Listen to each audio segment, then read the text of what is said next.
Ben and Kim, basically they're staying the course here with Morgan Geyser's conditional release. Today's hearing was called after the Wisconsin Department of Health Services learned about a book Geyser was reading titled Rent Boy. Prosecutors say that book was about a murder. Geyser stabbed a classmate 19 times to please the fictional character known as Slender Man back in 2014. Prosecutors argued there are unknown risks in Geyser's conditional release. The judge heard testimony about Geyser's communication with a true crime fan. He visited her at the Winnebago Mental Health Institute 3 times in June of 2023. Geyser gave him a drawing of a decapitated, bleeding figure, but ultimately stopped contact with him more than a year ago. Prosecutors called those red flags, but ultimately the judge decided Geyser's conditional release can proceed as planned. I saw no hidden agenda on her part, no lying, no misrepresentation. Now, that conditional release could be in place by the end of this month. The judge saying that she would then transition to a group home where she would continue to be under strict monitoring and continue to receive mental health treatment there.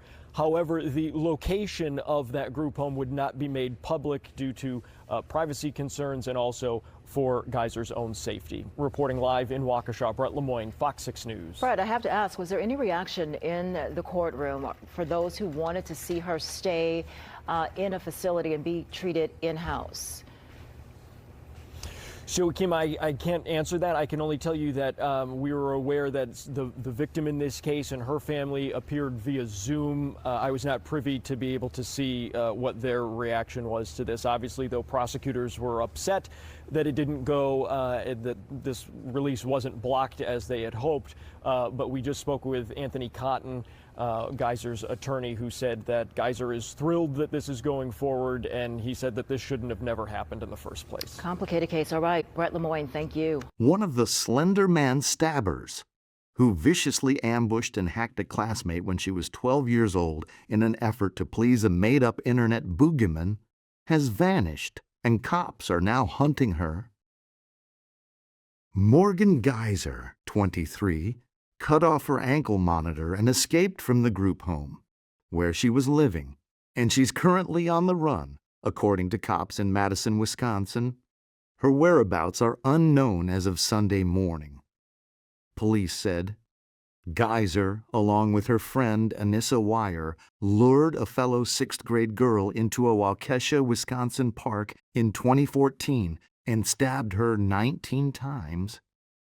The attack was an effort to impress Slender Man, a supernatural character that rose to viral prominence on internet forums and was later the subject of a 2018 horror movie. Miraculously, the victim survived the horrifying assault, crawling her way to safety until she was found by a passing bicyclist. Geyser, as a 15-year-old, pleaded guilty to attempted first-degree murder in a deal that would see her put in a mental institution instead of serving jail time. She spent nearly 7 years in the Winnebago Mental Health Institute before a judge ordered her release in January. In August, a group facility in Sun Prairie decided against admitting her due to a wave of negative publicity. However, police confirmed to WMTV that Geyser was staying at a group home in Madison. She was last seen around 8 p.m. Saturday with an adult acquaintance, Madison cops said. We just heard the news that Morgan has walked away from the group home that she was housed at, Geyser's attorney, Tony Cotton, said in a video statement posted to social media.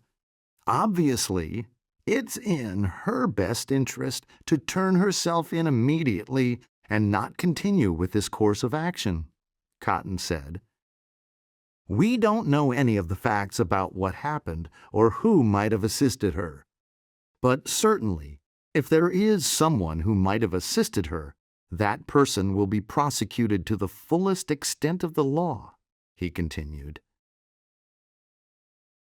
Cotton also issued a desperate plea for Geyser to turn herself in immediately to the authorities. If anybody has contact with Morgan, hears from her, or if Morgan happens to see this, turn yourself in, Cotton added. Do not continue to remain on the run like this. It is not in your best interest to handle this matter that way, he pleaded.